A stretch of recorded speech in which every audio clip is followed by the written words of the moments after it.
So I think one of the things that Taoists were very clear about is that warfare, or we might say direct conflict or aggressive action, is never helpful in solving a problem or a situation, because this produces further destabilization. How do we respond to aggression?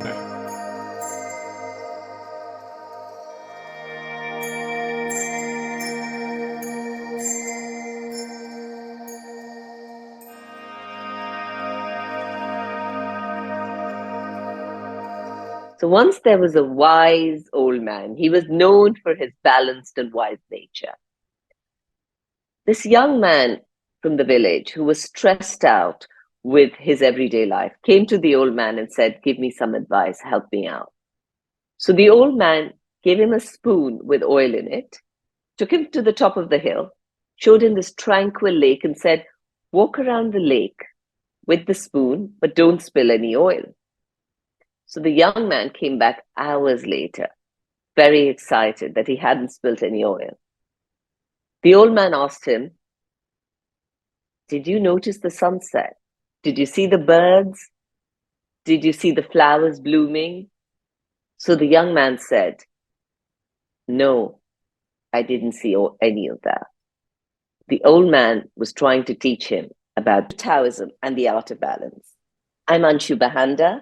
This is Wellness Curated, and our new series is Ancient Wisdom for Modern Living. And we have with us a very special guest today. We have Professor James Miller, who teaches at the Duke Kunshan University. He's written 6 books on Taoism, and he's a leading interpreter of the subject. Welcome to the chat, James, and thank you for taking the time to be with us today. Thank you so much for the invitation. It's a great privilege to be here and to talk about Taoism with you. Thank you. Before I carry on, can I please request you all to subscribe to this channel, because we're trying to get you better and better speakers and not charge you for it. So please do subscribe straight away. Thank you. So back to Taoism and the art of balance. So Taoism, or Taoism as it's also called, is a philosophical and spiritual tradition out of ancient China. Tell us more about this philosophy and tell us more about Wu Wei, which is, effortless action. Sure. So I think the underlying principle of Taoism is that life is flourishing in the world today. And when we look all around us, we look at nature especially, we can see life is flourishing. Things are changing. Acorns grow into oak trees. Tadpoles transform into frogs. We can see this abundance of flourishing and change and transformation in the world around us. And this really inspired ancient Chinese philosophers to think, where does this come from? Why is there this effervescence or this abundance of flourishing in the world? And they attributed this to a principle that they called Tao, which it just means a way, right? It just means and we can see it in the transformation of things. And the Tao Te Ching says, we don't really know what this is. We don't have a name for it. We can't call it a god or something like that. We can just see this principle emerging in the flourishing and transformation of things all around us. Do we have to make any effort to allow an acorn to grow into an oak tree? No, we don't have to do anything to make this happen. This happens just effortlessly. It happens from the internal dynamics or the internal drive of the things itself. One of the things that comes from this is that if we pay attention to how things are flourishing in the world, maybe we don't have to put in all of the effort to transform things according to our own will or intention. It's much better to put things in a position where they can grow and flourish of their own accord. And maybe one metaphor for this is you can't just make crops grow by just giving them too much water or pulling them up out of the ground. You have to let things take their own course. And the world is set up to allow things to grow and flourish. And if we're smart about it, we can see how that works, and we can put ourselves in a position where we can benefit from the flow and the transformation that we see in the world around us. And that's Wu Wei. It's a kind of being effective in the world without forcing things to happen in a certain kind of way, or without making too much effort. And this is about being in a balance between yourself and the world around you. Tell me, how can we use that to change our lives? How can we use the principles of Taoism? So when the ancient Taoist philosophers looked at the world, they saw that in principle in the world, there's always positive and negative. So for instance, we have summer and winter, we have daylight and nighttime, we have, everything in the world can be divided and we can into these sort of binary pairs. And what they realize is one of these things is not better than the other, right? We need both of these things for the world to exist. And they began to apply this principle more broadly. We can't think about male being better than female or the other way around. We can't think about, in a modern sense, we might say, we can't think about work being better than leisure or the other way around. We need both of these things, and the optimal life comes from when we have these things in balance. And this comes from looking at the world, looking at our lives holistically as a system where things are always in a process of change. We're going through the day, we wake up, we have this period of activity, and then we go into rest in the evening and we start again. And everything is a cycle like this. We can't plot our lives around, let us go in some linear direction to achieve some objective in the future in a single-minded way. We have to allow for the fact that there are these rhythms and harmonies to our life. And if we overlook this, this produces ill health. It puts us out of balance, and this is it's unhealthy. So Taoism is also tied to the principles of Chinese medicine as well, which are also based on having a balance within the body. So you're talking about Chinese medicine and Taoism, and it reminds me so much of Hindu philosophy and Ayurveda, the fact that they work together, and it's all about harmony and principle and cultivating it internally. I think so. I think where there's an overlap is that Chinese philosophy has this idea of qi, or a kind of energy that flows in the body. And in Indian philosophy, we have this concept of prana as well. It's a kind of material force or energy in the body. And it's something that's quite absent from kind of Western understandings of the body, where people didn't really pay attention to any kind of experience of the sort of inner life of the body. So there are some differences between both how Indian medicine came to think about the body, but I think some of the underlying principles are definitely the same. So there is energy flowing in the body. It has to be in balance. If it's not in balance, this produces what we in a kind of Western biomedicine sense would call diseases, right, or symptoms of diseases. Yeah.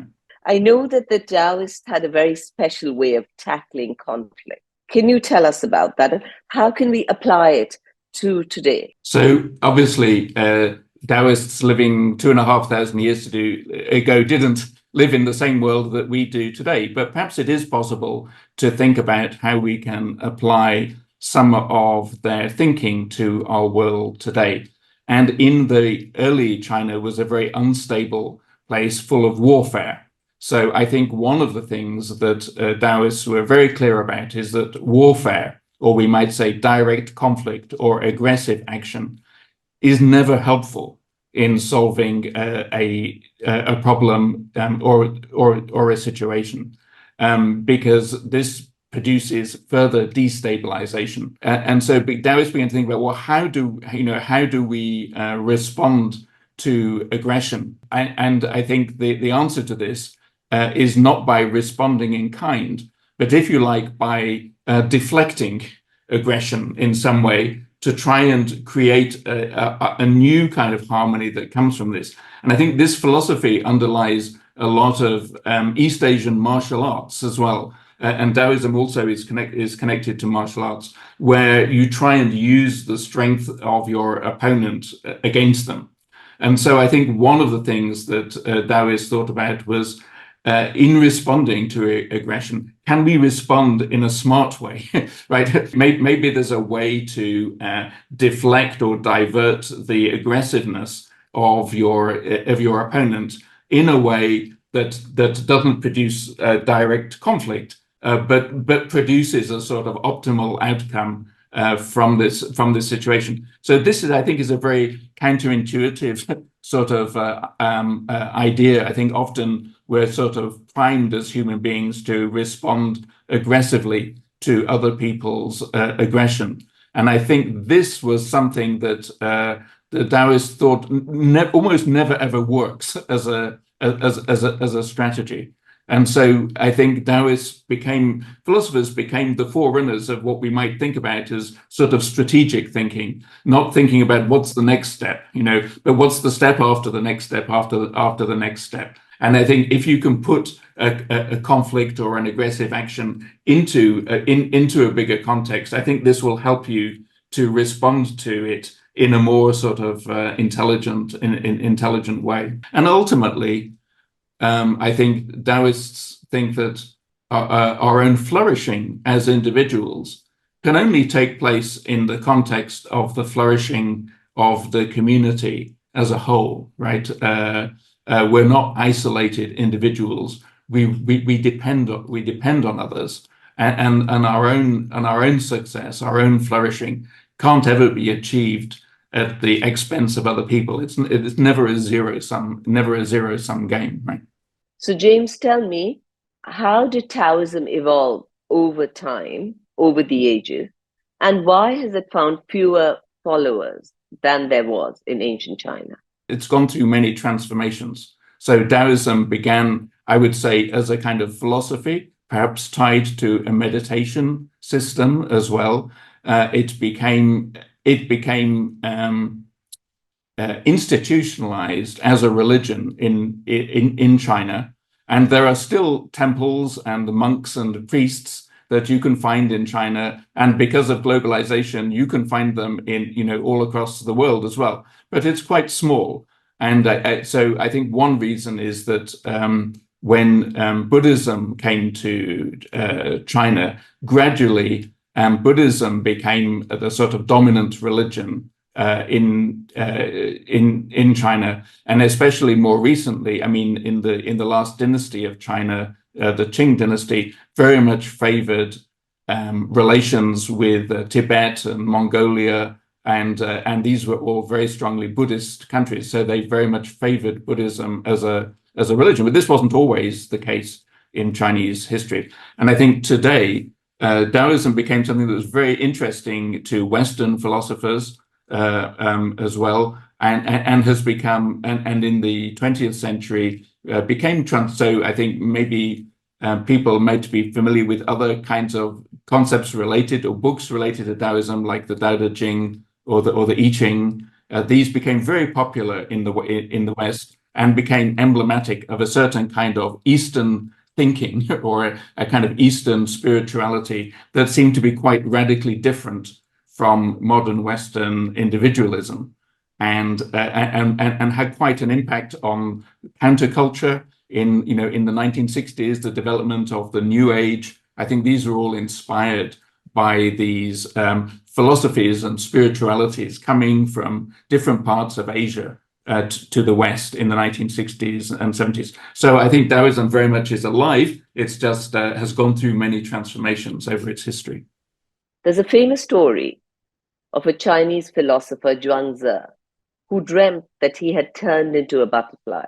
But when he woke up, he wasn't sure if he was a man who had dreamt of turning into a butterfly or he was a butterfly that had dreamt of turning into a man. So the question is, what is reality and what is illusion? And how can we use this philosophy to navigate the uncertainties of life today? So this is one of the most famous stories in the book called Zhuangzi, which is simply the name of this Taoist philosopher. I think of this story as quite a sort of philosophical story, which is really about how do we know that things are the way that they seem to be to us, right?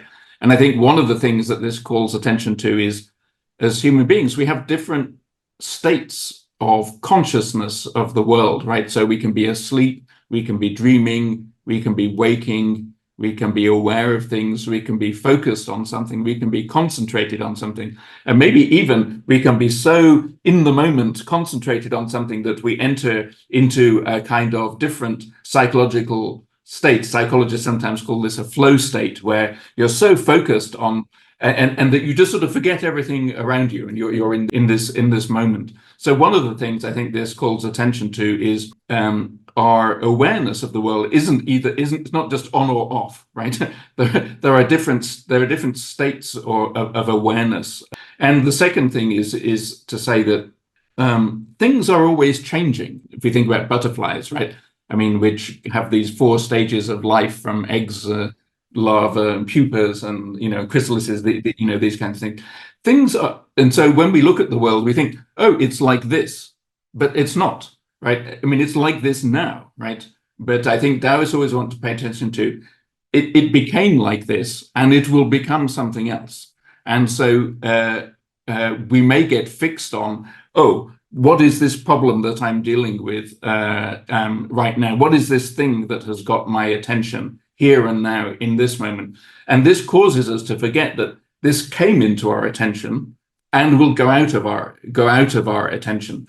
But as human beings, we get so fixated, on the thing that's right in front of us right now. We sometimes forget that this is not the total picture, right? So I think if ever you get fixated on some, on something that's really, working away at your mind, maybe it's helpful just to sort of take a step back and say, this came into being, and it will go away. So I think that maybe is one way to think about this in terms of our sort of stressed, pressured modern lives. That's actually very, very useful advice, to embrace change and to realize that things are temporary and that they're always changing. The other thing that was really interesting about Taoism was how they use humor in their stories and their anecdotes. And it also shows you that they're trying to embrace joy in life. So it's true that I think many Taoist texts have been noted for their humor. It's not as though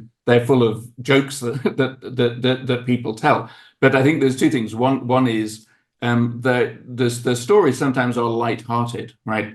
And I think that there is a point to this, which is everything can seem so serious, right? But that's not everything, right? We as human beings, we should still be able to find a light-hearted side to something, and often it seems impossible. But also, I think the Taoists were quite they made fun of people who they thought were a bit pompous, in the Right. sense of taking things too seriously all the time. And usually the target, for their, for this sort of exaggerated satire or humor is Confucius, who who Zhuangzi views as this person who's like very, very well-minded, always trying to intervene in things to make the world better. And he'll go and tell people, oh, why are you doing this, something like this? You should be a better person. Try and improve yourself. This will be better for society.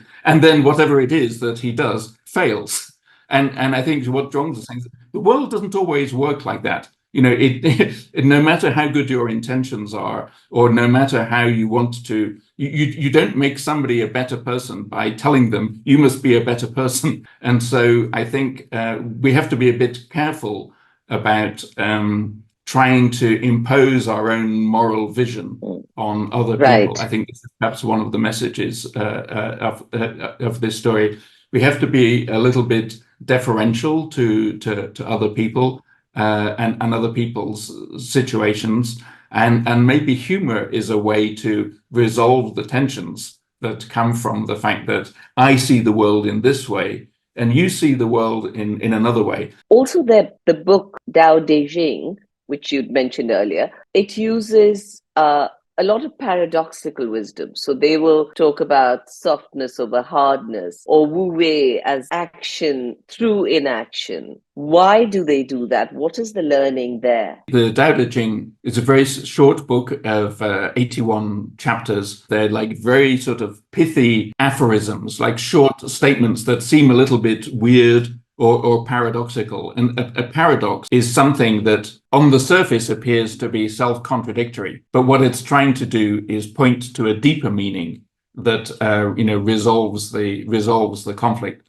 So I think perhaps the most famous paradox in the Tao Te Ching is do nothing, and there is nothing that will not be done. Right. So on the face of it, this is nonsense, right? It's self-contradictory. But I think what it's calling into account is maybe in certain situations, there's a context in which non-action or non-aggressive action or non-intentional action produces a better outcome. And just to give you an example of this, I think there was a famous study done of in football, goalkeepers who are trying to save penalties, right? So if you're a goalkeeper and you're trying to save a penalty in a soccer match and the opponent kicks the ball at you, what do you want to do? You feel compelled to act. You have to try and guess, is the ball going to go to the right or is it going to go to the left? And you have to jump in one direction and not the other. Statistically, the best thing to do is to stay in the middle of the goal and not move at all. But nobody does that because you look a bit silly. If the goalkeeper just sort of stood in the middle of the net, he would look very silly. But actually, statistically, most of the balls go towards the center of the net. And if you want to stop the ball, but people feel compelled to act sometimes, right? That's a kind of a case where acting, doing something for the sake of appearing to do something is actually less effective than not doing something. So sometimes we have to be delicate.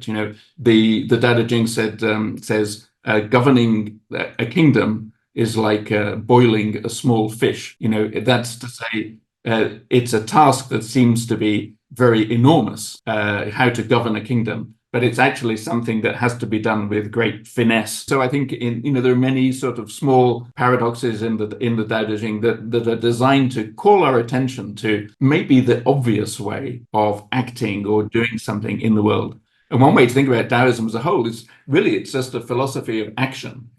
There are things happening in the world, we happen in the world, we intervene in the world, and we have to act in a kind of a smooth way to produce this sort of optimal outcome for everybody. Also, they talk about Ziran, the naturalness or being your authentic self. So Ziran, it's usually translated as natural or being so. Perhaps there's another way to translate this. This is, we could say, it's a kind of a core value in Taoism. It describes how we should be in the world. And it's certainly similar to the idea of being authentic, but I think it's a little bit different. So often, if we have the idea of authentic, you might say, oh, that was the most authentic Thai restaurant that I went to, yesterday, right? And so what does this mean? It means you have in your mind an image of what the most authentic Thai cuisine is, right?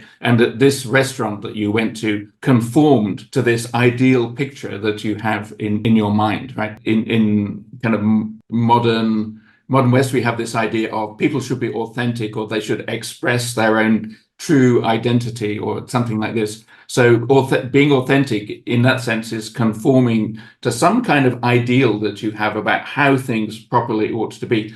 And I think Ziran's a little bit different. So what Ziran means is things have their own internally driven tendencies to change. So the Ziran of an acorn is that it will become an oak tree. That's its Ziran. It's following its own nature. And so the authentic acorn doesn't stay an acorn forever, right? It grows into something else. And so I think what the Taoists want is for us to respect this internal dynamic that everything has, and that we have as individuals as well. Tell me, what is their guidance on leadership?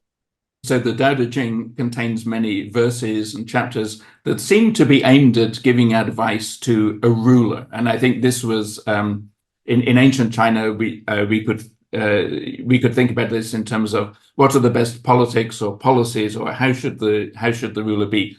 But I think we can translate this into a modern context. Because I think we can talk about leaders and teams and all of these kinds of things. So the most effective leader is one who gets his team to do whatever it is that they need to do without forcing them to do it. We should motivate people not by external punishments or carrots and sticks, right? That's a common thing. Like, if you don't do this task, we're going to, we'll demote you. Or if you do this task, we will put you in line for promotion. This is about providing external rewards for people. But I think the Taoist said the best way of leading people is so that they do the thing that you're wanting them to do without even realizing that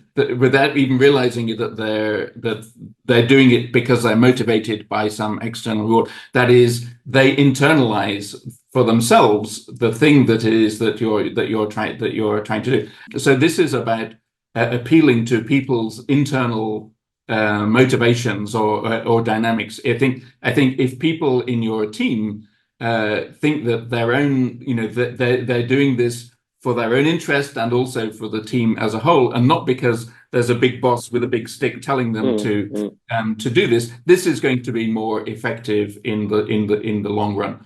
So the most effective leader actually is the one who doesn't even seem to be leading, right? It's not somebody who's standing up in front wearing a suit and tie and saying, look at me, I'm the leader, right? It's about being quietly effective. You wrote this book, Taoism and Ecology Within the Cosmic Landscape, and you talk a lot about the Taoist practices for ecological balance. So tell me, when we're faced with so much challenge today, we're faced with so much environmental challenge, how would you advise we tackle that based on Taoist philosophy? That's a